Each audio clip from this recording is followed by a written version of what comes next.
Hello दोस्तों। मैं विशाल बोरा फिर से आया हूँ एक नए वीडियो के साथ। और आज के इस वीडियो में हमारे साथ हैं निम्बा राम जी, जिन्होंने पूरे राजस्थान में फर्स्ट रैंक अचीव किया है रीट एग्जामिनेशन में। चलिए निम्बा राम जी से जानते हैं उनकी रीट की ये यात्रा। और निम्बा राम जी विस्तार से बताएंगे अपनी इस जर्नी में आए ऑब्स्टेकल्स के बारे में, और किस तरह से उन्होंने अपनी पढ़ाई को बड़े शानदार रूप से पूरी तरह से पूर्ण किया और इतने अच्छे नंबर उन्होंने हासिल किए। निम्बराम जी थोड़ा सा अपने बारे में बताएं। क्या आपने नंबर कौन सा लेवल था आपका, कितना स्कोर किया, किस किस सब्जेक्ट में क्या स्कोर रहा था आपका? First of all thank you sir. REET level 2 science जो बीएड के कैंडिडेट्स होते हैं उसमें मेरे लेवल 2 में था साइंस मैथ से, और 146 टोटल मार्क्स थे मेरे आउट ऑफ 150। और 5 सेक्शन होते हैं इसमें, ईच ऑफ 30। ओके। जैसे फर्स्ट हो गया, सबसे पहले सीडीपी होता है, चाइल्ड डेवलपमेंट एंड पेडागोजी, जिसमें साइकोलॉजी, एजुकेशनल साइकोलॉजी और चाइल्ड डेवलपमेंट के क्वेश्चंस रहते हैं। सेकंड पार्ट होता है लैंग्वेज फर्स्ट, जो कि मेरी हिंदी थी, और लैंग्वेज सेकंड मेरी इंग्लिश थी। तो ओके। सेकंड और थर्ड पार्ट लैंग्वेज के होते हैं, फोर्थ पार्ट होता है मैथ, और फिफ्थ पार्ट होता है साइंस। सब में 30 मार्क्स, 30 क्वेश्चन होते हैं okay. With no negative marking. REET में नेगेटिव मार्किंग नहीं होती। गुड गुड गुड, बहुत अच्छा। तो बताइए। और बताइए। जी जी, तो मार्क्स की जैसा आप पूछ रहे थे कि मार्क्स के सब्जेक्ट में क्या स्कोरिंग रही है। मेरी इंग्लिश लैंग्वेज जो सेकंड थी उसके अंदर 30 आउट ऑफ 30 की मार्किंग रही है। उसके बाद जो बाकी सारे सब्जेक्ट है उसमें 29 की मार्किंग रही है। तो 146 जो है टोटल हो रहे हैं। अच्छा, मतलब आपके सभी सब्जेक्ट्स में 29 थे, बाकी एक सब्जेक्ट में आपके फुल मार्क्स थे जी, पूरे मार्क्स। Out of 30। गुड। जी जी सो निम्बराम, ये क्या आपका पहला अटेम्प्ट था? जी, रीट के लिए मैंने रीट 2018 जो है वो दी थी, लेकिन उस समय मेरी बीएड कंप्लीट नहीं थी, तो मैं एलिजिबल था नहीं उसके लिए। वो मैंने बस क्योंकि अपीयरिंग था मैं फाइनल ईयर के अंदर, तो मैं एग्जाम दे सकता था, वो मैंने लगाया था अटेम्प्ट एक्चुअली बिना तैयारी के। तो तैयारी के साथ मैं कहूँ कि जो मुझे syllabus, previous year question paper, जो सारी मतलब स्ट्रेटजी लेके जो चला, तो ये फर्स्ट अटेम्प्ट आप मान सकते हैं। फर्स्ट अटेम्प्ट था, एक पूर्ण रूप से आपने तैयारी इस फर्स्ट अटेम्प्ट में ही की है, मान सकते हैं अपन। जी जी जी जी ठीक जी है, वो जी बिना तैयारी के दिया हुआ अटेम्प्ट था। उसमें आपकी आपका जी, वो स्कोर था, मैं जान सकता हूँ? 105। बहुत बढ़िया, उसमें भी आपका पहले अटेम्प्ट में काफी अच्छा स्कोर था। बहुत बढ़िया, अच्छा प्रयास जी था। जी जी तो निम्बाराम, आपने ये जो तैयारी की, कोरोना काल में तैयारी की, और इसमें सीधी बात है, सभी ने एक हथियार सभी के पास था इस कोरोना काल में, जो था मोबाइल, स्मार्टफोन। तो क्या आपका भी ये जी। हथियार बहुत अच्छा साबित हुआ आपके लिए? स्मार्टफोन के बारे में आप क्या कहना चाहते हैं, किस तरह से अच्छा साबित हुआ ये आपके लिए, या फिर आपने स्मार्टफोन को यूज ही नहीं लिया इन 2 सालों के अंदर? जी नहीं, मैं स्मार्टफोन को बहुत ज्यादा मैंने यूज किया है, एक्चुअली ओवर यूज भी किया है इसमें। अच्छा। क्योंकि जो ऑनलाइन गाइडेंस होती है, कहीं से यूट्यूब हो गया, किसी भी टीचर से जब हम लेते हैं चीजें, तो सीखने को मिलता है, कुछ बेनिफिट हमेशा जो है रहते हैं। दूसरी चीज ये है कि स्मार्टफोन को यूज हम किस तरीके से कर रहे हैं। जो रिसोर्सेज होते हैं वो ना तो कभी हम कहते हैं कि सही होते हैं ना गलत होते हैं। उनका यूटिलाइजेशन हम किस ढंग से करते हैं, दैट्स इम्पोर्टेंट। तो स्मार्टफोन मैंने यूज किया था काफी कोरोना काल में, और कोई मतलब जो है तरीका था नहीं, मैं गांव में था घर पे ही। तो वहां से ये चीजें निकल के आई कि आपको ऑनलाइन गाइडेंस मिल रही है स्मार्टफोन के थ्रू, यूट्यूब के थ्रू, इंटरनेट के थ्रू, किसी मतलब अगर कोचिंग के थ्रू अगर करना चाहें तो वो, और बाकी जो है सेल्फ स्टडी जो है वो बुक्स के थ्रू होती है हमारे पास, मोस्टली जो टेक्स्ट बुक्स है, ऑथेंटिक जो सोर्सेस है वहां से। कुछ बुक्स के नाम तुम ऑडियंस को बताना चाहोगे, जिन और काफी स्टूडेंट्स हैं जिनकी फाइनेंशियल कंडीशंस अच्छी नहीं होती, और उस वजह से वो ना कोचिंग कर पाते हैं, ना कोई ऑनलाइन कोर्स ले पाते हैं, तो वो मार्केट में जी अवेलेबल बुक्स ऐसी जो कि हर कोई ले सकता है, और क्वालिटी से भी कॉम्प्रोमाइज ना हो, ऐसी कुछ बुक्स के नाम तुम जी ऑडियंस को शेयर करना चाहेंगे? जी जी, तो मेरा एक्सपीरियंस एक्सपीरियंस ये था, मैंने जब शुरू किया तो एक चीज वो थी कि जितना भी कुछ जो है रीड करना है, वो स्टडी करनी है, वो सारा ऑथेंटिक जो है वो सोर्सेज होने चाहिए।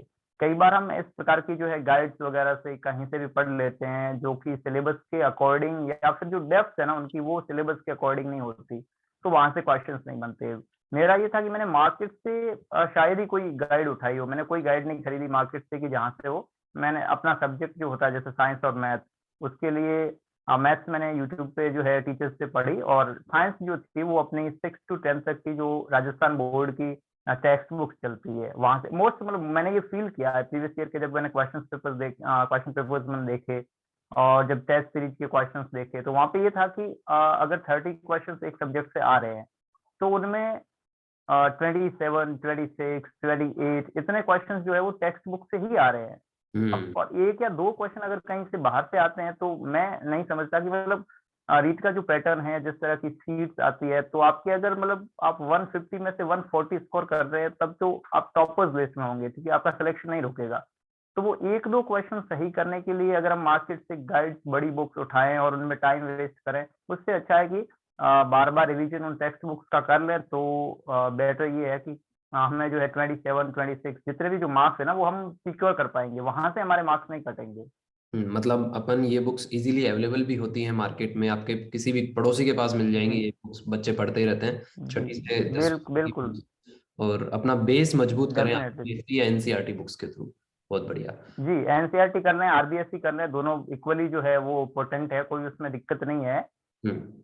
और ये है कि जब सिलेबस आता है ना रीड का सिलेबस, उसमें भी मेंशन होता है, नीचे जो है स्पेशल दे रखा होता है कि the books from the class 6 to 8, वो जो होगी वो बेस होगी सिलेबस का, सिलेबस जो है वहां से उठेगा और उसका लेवल जो होगा वो सेकेंडरी और सीनियर सेकेंडरी तक का होगा। तो हम्म। सीनियर सेकेंडरी की बुक्स पढ़ने की जरूरत तो नहीं रहती है। नॉर्मली जब 6 to 10 तक की सारी साइंस की बुक्स आप कर लेते हैं, जैसे एसएसटी से है तो आपको एसएसटी की करनी पड़ेगी, L1 में है तो L1 में आपको 3rd to 8th की करनी पड़ेगी, तीसरी कक्षा से 8वीं कक्षा तक की। और वहां से आप करेंगे तो सब्जेक्ट के अंदर जो आपकी 30 और 30 दो, जैसे साइंस और मैथ हो गया, एसएसटी वालों की 60 की एसएसटी होती है कंप्लीटली, और L1 में ईवीएस होती है 60 मार्क्स की।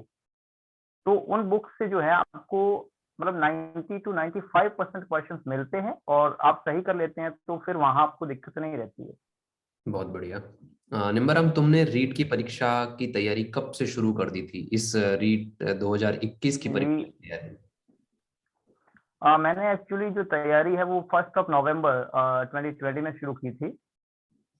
अच्छा। तो फिर बीच में हुआ है एक्चुअली कि जो 2 महीने निकले अभी जो कोरोना टाइम के, सेकंड जो अपना लॉकडाउन था, और उसमें मतलब स्टॉप हो गई एक तरह से, क्योंकि वो इस तरह का माहौल था, नेगेटिविटी थी, तो उसमें मतलब पढ़ाई नहीं हो नहीं पा रही थी। तो मैंने उन 2 महीनों को फिर से बीच में से वो डिडक्ट कर लेता हूँ। तो मतलब मोटा मोटा ये चीज है कि 8 महीने की मेरी तैयारी थी। और कई सारे लोग पूछते हैं एवरेज जो है ना, आवर्स ऑफ स्टडी पूछते हैं कि कितने घंटे की आपकी पढ़ाई रही थी। मेरा मानना ये है कि घंटे बहुत ज्यादा जो है इम्पोर्टेंट तो नहीं है, क्योंकि वो सबका आउटपुट अलग होता है, ठीक है, इनपुट सबका एक समान हो सकता है लेकिन आउटपुट अलग होता है कि आप प्रोड्यूस कितना कर पा रहे हैं जितना आपने पढ़ा है।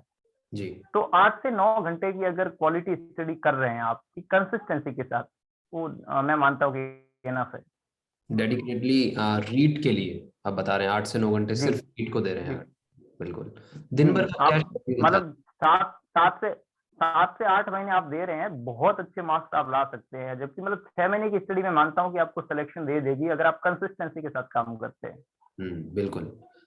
तुम्हारा शेड्यूल जी। क्या था निम्बराम, पूरे दिन का तुम्हारा? सोना, उठना, जागना, पढ़ाई को कितना टाइम देना, हम्म। और योग, एक्सरसाइज, ये भी क्या तुम्हारे इस शेड्यूल में इंक्लूड थे या नहीं? क्या था तुम्हारे पूरे दिन भर जी का? जी जी, एक्चुअली मेरा जो है स्टडी का शेड्यूल थोड़ा अलग रहता है। बहुत सारे लोग मतलब सुनते हैं तो वो ये सोचने लग जाते हैं कि शायद इस शेड्यूल से ज्यादा पढ़ाई होती होगी, वो जिसको जो सूट करे। मैं मतलब वो कहते हैं ना कि एक वर्ड होता है ना, नाइट आउल, हम्म। तो उस तरह का मतलब जो है पर्सन हूँ। तो वहां पर ये होता है कि मैं नाइट में पढ़ता हूँ। सिंपली हो गया कि मैं मॉर्निंग में सोता हूँ, ठीक है, 5 बजे 4 बजे, मतलब 4 बजे से पहले कभी नहीं, 4 बजे 5 बजे 6 बजे जब तक पढ़ने का मूड कर रहा है। और हम्म। फिर मैं वो दिन को सोता हूँ, दिन को 1 2 बजे उठता हूँ, फिर खाना खा के फिर वो पढ़ाई में लग जाता हूँ।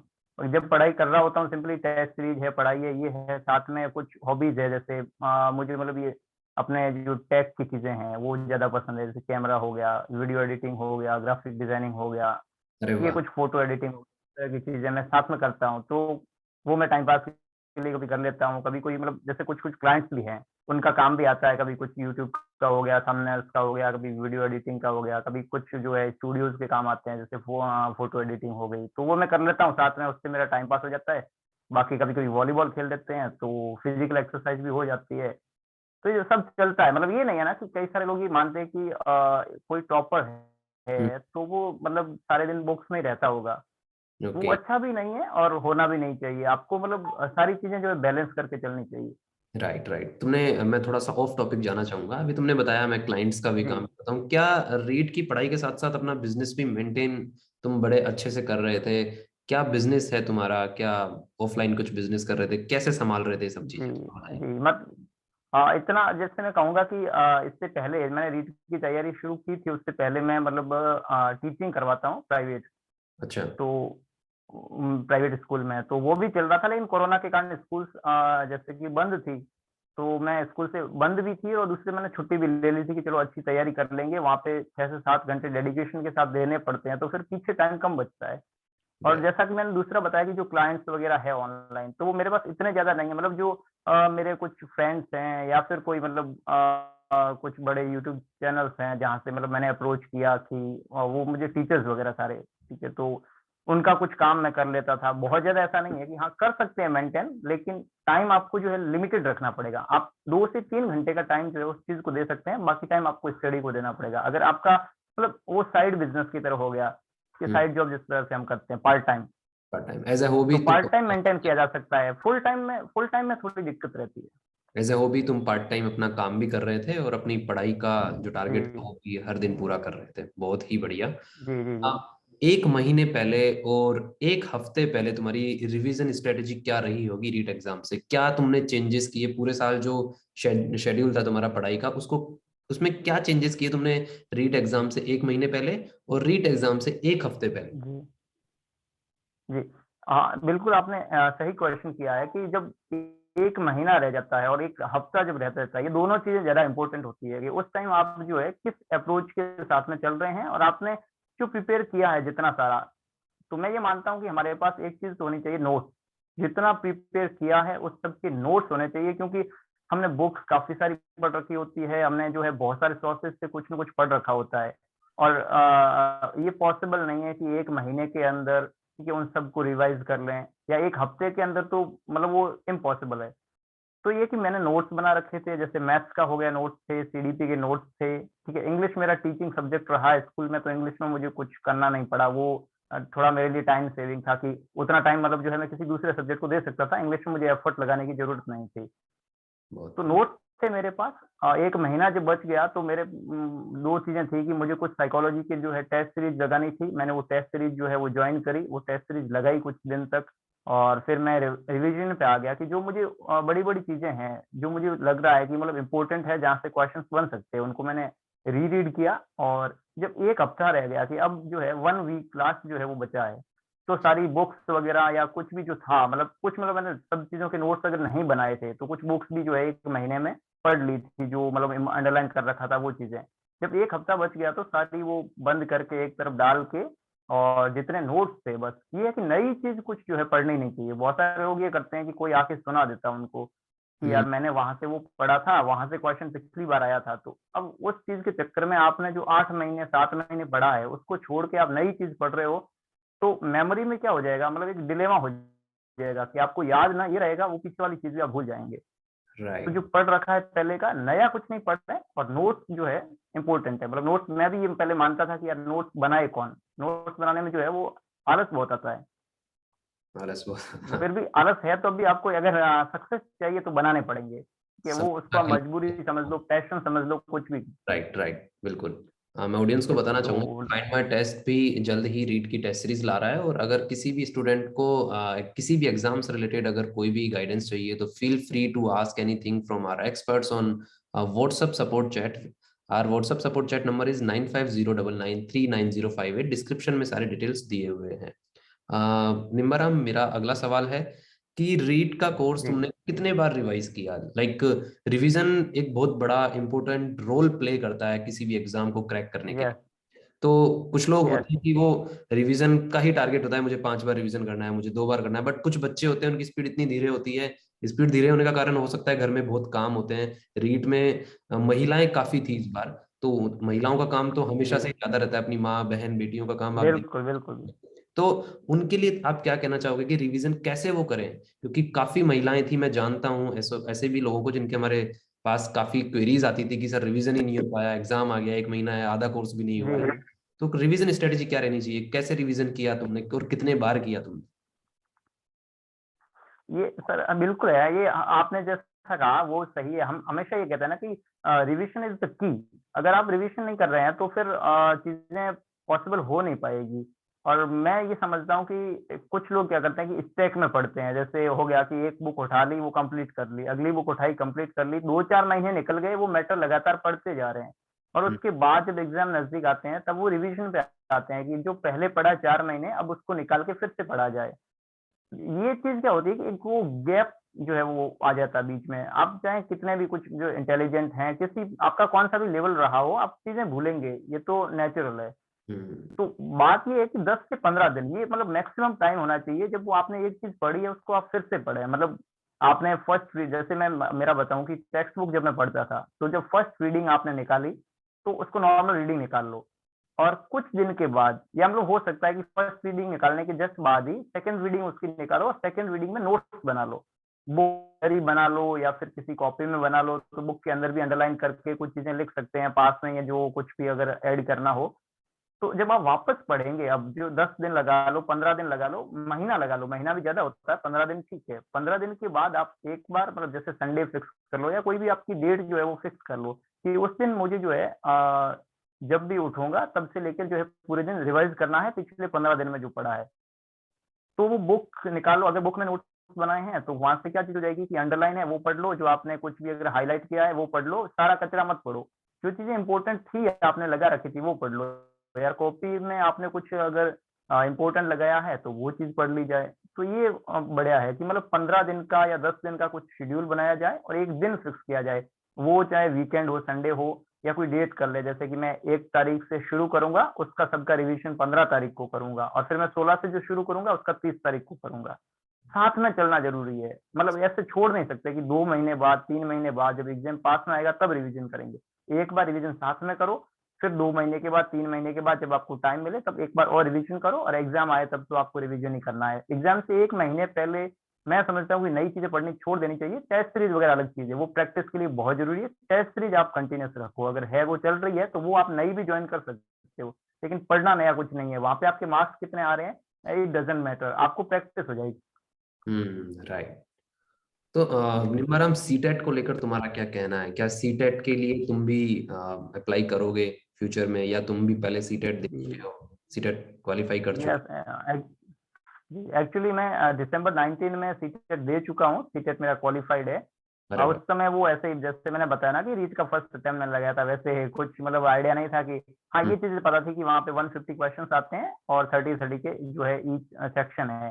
मतलब क्या सिलेबस है उसमें, टॉपिक्स कौन कौन से है, मुझे क्या पढ़ना है, ऐसा कुछ मैंने डिसाइड नहीं किया था। मैं ऐसे ही पेपर दे के आया था। उसमें 109 मार्क्स मेरे आए थे, ठीक है, 109 मार्क्स थे।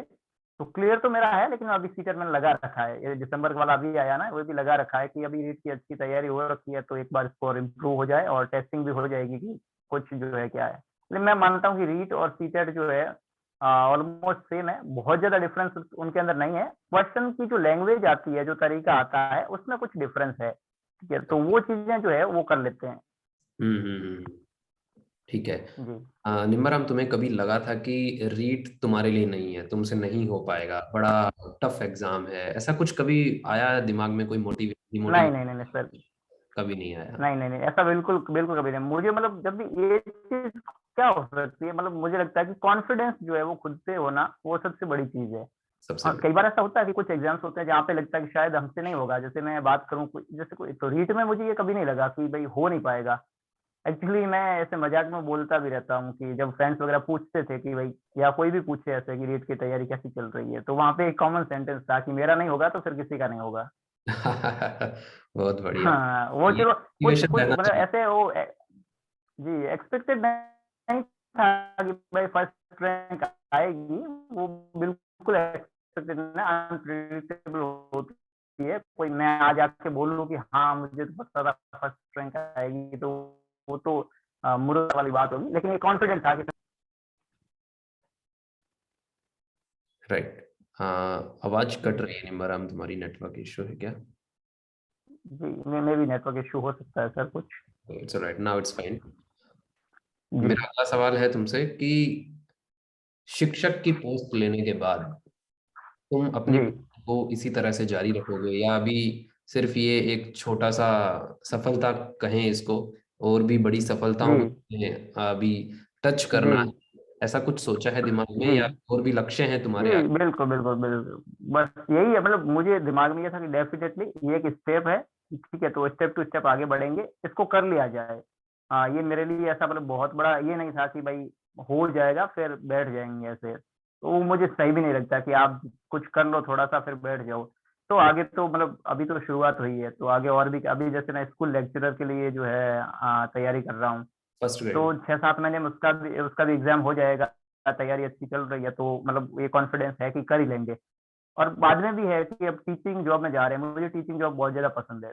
तो टीचिंग जॉब में रहेंगे तो वहाँ से क्या चीज़ें निकल के आती है कि कुछ हम कंट्रीब्यूट कर सकते हैं, ठीक है? और बहुत अच्छे तरीके से सोसाइटी को कंट्रीब्यूट कर सकते हैं। आपके अगर 4 स्टूडेंट भी है या 4000 भी हैं, 4 भी हैं तब भी आप जो है उनको तो मतलब सक्सेस होते हुए उनको कुछ सिखाएँगे, कुछ उनसे सीखेंगे, तो शायद जो है आपके प्रिंसिपल्स है वो उनमें जो है वो ट्रांसफर हो जाएँगे, और मतलब आगे से आगे आप जो है सोसाइटी में एक बड़ा इम्पैक्ट दे सकते हैं। सोसाइटी को कंट्रीब्यूशन का आपने बोला, तो मैं पूछना चाहता हूँ कि आपको अभी ऐसा क्या लगता है राजस्थान के एजुकेशन सिस्टम में, जो कि आज की सोसाइटी को, इस स्टूडेंट्स की सोसाइटी को, बच्चों के जी। स्कूल्स में वो चीज आज भी नहीं है जो होनी चाहिए? ऐसी कोई कमी तुम्हें इस राजस्थान के एजुकेशन सिस्टम में लगती है, और अगर तुम्हें मौका दिया जाए वो बदलाव करने का, तो वो क्या बदलाव होगा, क्या करना चाहोगे? जी। अब सर देखो, मतलब हर सिस्टम के अंदर कुछ अच्छी चीज़ें होती हैं, कुछ लूप होल्स भी होते हैं। तो ये है कि लूप होल्स भी हैं, बहुत सारे हैं, जिनको कि एक कंटीन्यूअस जो है एफर्ट के द्वारा दूर किया जा सकता है। मैं समझता हूँ कि अकेला अगर कोई व्यक्ति वो जो है सारी चीज़ें जो रिफ़ॉर्म लाना चाहता है, वो ना ला पाए तो भी कोशिश की जा सकती है कि कुछ चीज़ें हैं वो सही की जाए। जैसे राजस्थान के अंदर एक जो मेरा ऑब्ज़र्वेशन है कि स्कूल के अंदर आपको मतलब जो है मोस्ट ऑफ द टीचर्स आपको सपोर्टिव मिलते हैं, लेकिन कुछ टीचर्स होते हैं वो मतलब टीचर ट्रेनिंग का अपना जो सिस्टम है वो उतना अच्छा है नहीं। कि हम्म। जैसे बीएड होती है, बीएचएससी होती है, वहाँ पे हम सब जानते हैं कि किस तरीके से वो होती है। वो उतना अच्छा सिस्टम नहीं है जितना कि हम मतलब एक्सपेक्ट करते हैं। तो ट्रेनिंग उतनी अच्छे से नहीं होती, टीचर्स उतने कैपेबल नहीं है, तो वो भी जो है कहीं न कहीं जो है लैग कर जाते हैं अपने एक्सपीरियंस में या स्किल में। और दूसरी चीज़ है कि जो घर पे आके ना बच्चों को सपोर्ट नहीं मिलता, मतलब मोस्टली ये है कि कई कई सारे जो एजुकेटेड हैं या पेरेंट्स जो है बहुत ज़्यादा समझते हैं, वो करते हैं सपोर्ट, लेकिन मोस्टली जो लोग हैं वो घर पे वो माहौल नहीं दे पाते बच्चों को। वो मतलब ये बोलते रहेंगे ओनली कि यू हैव टू स्टडी, तुम पढ़ो, पढ़ो, तैयारी करो। ये नहीं पूछेंगे कि भाई क्या तैयारी करनी चाहिए, क्या चल रहा है। थोड़ा इन्वॉल्वमेंट वो रखें तो मुझे लगता है कि एक एनवायरनमेंट अच्छा बनेगा, पॉजिटिव एनवायरनमेंट बनेगा, जिससे कि चीज़ें ज़्यादा सही हो सकती है। बहुत बढ़िया, बहुत बढ़िया। तुमने बताया कि तुम स्कूल लेक्चरर की प्रिपरेशन में लग चुके हो अभी से, तो क्या कहना चाहोगे जी। उन स्टूडेंट्स को जो रीट की, सेकंड ग्रेड की एंड फर्स्ट ग्रेड की प्रिपरेशन में अब लग चुके हैं? उनके लिए दो जी। लाइन कौन सी होंगी तुम्हारी, कि उनका मोटिवेशन और ज्यादा हो जाए वो सुनने के बाद? जी, जी। तो वहाँ पे उनके लिए एक चीज़ है सर कि मतलब पहली चीज़ कि अपने खुद पे आपको कॉन्फिडेंस होना चाहिए। मतलब बहुत सारे लोगों को ये लगता है तैयारी शुरू करने से पहले या मतलब उसके ड्यूरिंग भी कि हम कर नहीं पाएँगे, मतलब शायद हमसे नहीं होगा। और वो मतलब ये ज़्यादा सोचते हैं कि नहीं होगा तो क्या होगा? जबकि हम्म। मतलब सोचना ये चाहिए कि जब मुझसे हो गया, अगर सिलेक्शन हो गया तो मुझे कितना अच्छा लगेगा, तब कैसा होगा? वहाँ से थोड़ा ऑप्टिमिस्टिक रहना पड़ेगा। और दूसरी चीज़ है कि आपको जो टीचर्स से पढ़ रहे हैं, बहुत सारे लोग मैंने ऐसे भी देखे हैं फ्रेंड सर्कल में या फिर आस-पास में, मतलब जहाँ कहीं भी, वो मोस्टली क्या करते हैं, टीचर्स को ब्लेम बहुत ज़्यादा करते हैं, उनकी शिकायतें बहुत ज़्यादा करते हैं कि वो टीचर ने गलती कर दी, ये गलत पढ़ा दिया, ये कर दिया। अब टीचर भी इंसान है, कुछ तो गलती करेगा। आपको वो 99 चीज़ें सही दे रहा है, एक चीज़ गलत जा सकती है। और आपको बिलीव करना पड़ेगा। तो 2 चीज़ों में कॉन्फिडेंस रखना पड़ेगा, खुद पे और अपने टीचर्स पे। और प्रैक्टिस बहुत ज़रूरी है। यही चीज़ मेरा मैसेज ये है कि आप जहाँ कहीं भी हैं, शुरू कीजिए, कॉन्फिडेंस के साथ शुरू कीजिए। कोई कहते हैं ना कि एक जैसे मैं 3-4 इंटरव्यू में पहले भी बोल चुका हूँ, मेरा एक फेवरेट सा ऐसा कोट है कि the expert at anything was once a beginner. वाह। तो कोई शुरू से कोई एक्सपर्ट नहीं होता, ठीक है? मेरा रिज़ल्ट आया तब जो है लोगों को लग रहा है कि चलो ये फर्स्ट रैंक है तो इसमें कुछ चीज़ें जो है हो सकती है कि हमें सीखने को मिले। और हम्म। उसके पहले दिन मैं अगर किसी को जाके बोलता कि भैया रीट की ऐसे तैयारी करो या सिस्टर आप रीट की ऐसे तैयारी करो, तो वो कहते हैं कि तुझे क्या पता? हमें पता है ज़्यादा चीज़ें। ऐसा होता है, राइट। तो एक शुरू से कोई एक्सपर्ट नहीं होता, बिगिनिंग करनी पड़ेगी जहां से भी हो। कॉन्फिडेंस बहुत जरूरी है, खुद पे कॉन्फिडेंस रखो कि जैसे मैंने बोला ना कि वो आप बोल सकते हैं, ठीक है, आपको मतलब ये नहीं होना चाहिए, उस पर घमंड नहीं होना चाहिए खुद पे, लेकिन अंदर से कॉन्फिडेंस ये चीज बोली जा सकती है कि मेरा नहीं होगा तो फिर किसी का नहीं होगा। सही, सेल्फ कॉन्फिडेंस बहुत जरूरी है। तुमने बीच में एक शब्द बोला, बहुत जरूरी है। ब्लेम करते हैं बच्चे, तो उससे मुझे कुछ याद आ रहा है कि ब्लेम अक्सर किस्मत को लेके भी किया जाता है। अभी काफी बच्चों का जी सिलेक्शन, 20-25 लाख बच्चे रीट में बैठे हैं, तो सेलेक्ट 30-31 हजार ही होने, जो भी सीट है, जितने ही बच्चे सेलेक्ट होंगे, तो जो नहीं हो रहे उनमें से काफी लोग कहते हैं, अपन भी सुनते आए थे जब अपने एग्जाम होते थे, पड़ोस के बच्चे सेलेक्ट नहीं होते थे, कि भाई ये डेफिनेटली। तो बंदे की किस्मत अच्छी है इसलिए टीचर बन गया, किस्मत में होगा तो टीचर बन, हाँ। नहीं तो कुछ नहीं होगा, भाग्य भरोसे, समय से पहले। इनके लिए कुछ कहना चाहोगे? कर्म और भाग्य में तुम किस तरह से एक आकलन अगर करो तो क्या कहना चाहोगे उस चीज के बारे में? जी, ये है कि सर मतलब पहली चीज तो सबको पता है कि एक्शन जो है वो मोस्ट इम्पोर्टेंट है। अगर हम काम करेंगे नहीं तो किस्मत खुलेगी नहीं। हो सकता है कि आपकी किस्मत में, मान लो कि अगर किस्मत कोई चीज होती भी है, ये सब की अलग अलग फिलोसफी है, अगर किस्मत होती भी है तो वो मतलब खुलेगी कब, जब आप काम करोगे। ठीक है, मान लो आपकी किस्मत में टीचर बनना नहीं लिखा है, लिखा ही नहीं है, तो भी आपको पहले थोड़ी पता है कि लिखा है कि नहीं लिखा है। यू हैव टू मतलब पुट योर 100%, आपको सब कुछ देना पड़ेगा, आपको मेहनत करनी पड़ेगी, काम करो। फिर नहीं होगा तो मतलब एक ही चीज है कि जो होगा देखा जाएगा, ऐसे प्रिंसिपल है। काम तो करो, उस पर लगातार जो है हम वर्क करेंगे तो चीजें होगी, काम करना पड़ेगा। मैं मतलब ये जैसे कि किस्मत की बात आई कि किस्मत को ब्लेम करते हैं कि मेरी किस्मत नहीं थी, उसकी किस्मत अच्छी थी। उसकी किस्मत, केवल किस्मत ही अच्छी नहीं थी, उसके एफर्ट्स भी आपसे अच्छे थे, उसकी अप्रोच भी अच्छी थी। Right. Everybody has to burn like a sun, तभी चमक आएगी। यस, तभी चमक आएगी, ये बिल्कुल जरूरी है। आपके आदर्श कौन रहे? मेरा ये अंतिम सवाल है आपसे, कौन था आपके प्रेरणा स्रोत? कौन था जो आपको ताकत दिए जा रहा था पीछे से, पढ़ते रहो पढ़ते रहो? ऐसी कहाँ से आपको ये शक्ति मिल रही थी? ऐसा कौन था वो आदर्श जिसको देखकर आप रीट की इस यात्रा में, क्योंकि रीट एक एग्जाम ऐसा था जो खिंचते ही चला गया, खिंचते ही चला गया, तो ये बहुत बड़ा लंबा जी टाइम रहा, बड़ा डिप्रेशन का टाइम रहा बच्चों के साथ, तो कौन रहा आपका आदर्श इस लड़ाई में? जी, तो मतलब एक चीज है कि मेरा जिस तरह का फैमिली बैकग्राउंड है और जिस तरह का मतलब जिस तरह के गांव से, जहाँ से मतलब जिस परिवेश से मैं आता हूँ, वहाँ पे एजुकेशन की बहुत ज्यादा वैल्यू है नहीं। वहाँ पे ये है कि मतलब पूरे गांव में ही जो है, जैसे कि आपको गवर्नमेंट सर्वेंट 4-5 मिलेंगे। जैसे मैं मेरी बात करूं, मेरा जो परिवार रहा है, फैमिली रही है, मतलब मैं इसको एक आप जैसे हम बात करते हैं ना संयुक्त परिवार की, वैसे करना है कि मतलब जितनी भी पीढ़ियां रही है मेरी आसपास की, जितने भी जो है रिलेशन में, अभी मान लो 4 पीढ़ी 5 पीढ़ी दूर भी हो गए हैं परिवार, उनमें भी कोई गवर्नमेंट सर्वेंट कोई है नहीं। मैं जो है वो फर्स्ट हूँ। तो मेरे लिए मोटिवेशन एक तो यहाँ से आया कि यहाँ पर मैं मतलब प्राइवेट जॉब में भी खुश था। ऐसा कुछ नहीं है कि प्राइवेट टीचिंग करूंगा, मैं कुछ और भी कर लूंगा, ठीक है, बाद में भी मैं कर लूंगा, 4 साल बाद भी जो है जॉब लेनी होगी तो गवर्नमेंट जॉब जो है मेहनत करेंगे तो लग जाएगी। लेकिन एक बार ये आते ही ये लेना जरूरी था कि अगर एक बार करेंगे तो उन लोगों में एक मोटिवेशन जाएगा कि एजुकेशन की सच में कुछ वैल्यू तो है। लेकिन नहीं तो क्या कि यहाँ पे ये चीजें बहुत बार कही जाती है कि कुछ नहीं है, वो कब से पढ़ रहा है, इतने साल हो गए उसको पढ़ते हुए, तो वहां से अभी तक मिला कुछ नहीं, काम करो, धंधा करो, दुकान पे जाओ, ये करो, इस तरह की चीजें सुनने को मिलती है। तो एक तो पॉइंट ऑफ मोटिवेशन ये था कि गांव में एक मैसेज जाना चाहिए कि एजुकेशन की सच में वैल्यू है, उससे आपकी लाइफ में जो है इम्प्रूवमेंट आ सकता है। हो सकता है। और दूसरी चीज ये थी कि मतलब जो फ्रेंड्स वगैरह हैं, जहाँ से मैं हमेशा एजुकेशन हुई है, हमारे टीचर्स हैं, जो फैमिली है, वो हमेशा ये मतलब एक्सपेक्ट करते हैं कि हम कुछ करें, और अंदर से एक आवाज आती है कि कुछ करना है। मतलब ऐसे ही नहीं है कि भाई जो चीजें थी कि अब चलते जा रहे हैं, के पैदा हुए, आगे बढ़े, शादी की, जैसे तैसे चला या फिर मर गए, कंट्रीब्यूट कुछ नहीं करते हम। तो मेरा मोटिवेशन कंट्रीब्यूशन का था कि कुछ देना जरूर है। हम लेते बहुत चीजें हैं, कुछ देते भी हैं, कुछ देंगे तो सीखने को मिलेगा किसी को, ये चीज है।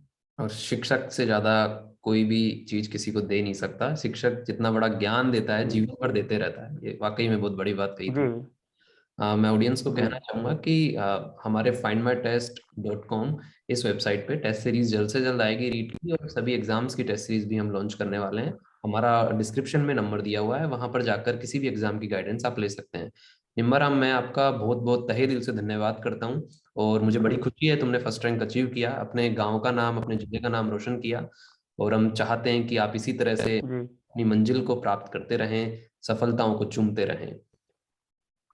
जी, थैंक यू मास्टर। और मतलब ये जैसे आपने टेस्ट सीरीज की बात की, तो यहाँ से मेरा एक मैसेज है, मतलब कि आप जो यहाँ पर जितने भी ऑडियंस यहाँ पे पहुंच रही है, ये चीज जरूर, ये टेस्ट सीरीज जो कुछ निःशुल्क भी देते हैं, कुछ पैसे भी लेते हैं, तो सिंपली मेहनत लगती है उसके पीछे, और वो वाजिब है। अगर कोई मतलब पैसे लेकर भी टेस्ट सीरीज चला रहे हैं तो वो भी ठीक है, और निःशुल्क चला रहे हैं वो बहुत अच्छा है। टेस्ट सीरीज ज्वाइन जरूर करें, मतलब सर की करें, आपको जो सूटेबल हो। मैं ये नहीं कहता कि भाई मैंने किसी से की है तो आप वहीं से करें, वो आपकी इंटेलिजेंस है, आप किस तरह से करते हैं, लेकिन टेस्ट सीरीज जो है मोस्ट है आपके लिए, वो मतलब मोस्ट इंपोर्टेंट है, आपको करनी ही पड़ेगी। उसके बिना आपके मार्किंग जो है वो सुधरेगी नहीं, क्योंकि आप पढ़ते जा रहे हैं थियरी थियरी थियरी, आपने टेस्ट दिया नहीं, आपको टाइम मैनेजमेंट आएगा नहीं, आपको कॉन्फिडेंस आएगा नहीं, वो चीजें नहीं हो पाएगी। तो मुझे अच्छी लगी आपकी बात कि आप टेस्ट सीरीज ला रहे हैं।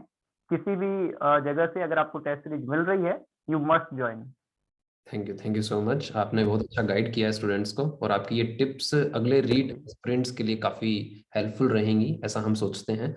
और आपका तहे दिल से हम वापस जी धन्यवाद करते हैं। तो अगली वीडियो किसी ना किसी टॉपर के साथ होगी हमारी, इसलिए ऑडियंस को मैं कहना चाहूंगा चैनल को सब्सक्राइब करें और वीडियोस देखते रहें। अगला वीडियो भी किसी ना किसी टॉपर के साथ जी, जल्द से जल्द फाइंड माई टेस्ट के यूट्यूब चैनल पे आएगा। धन्यवाद। Thank thank you sir.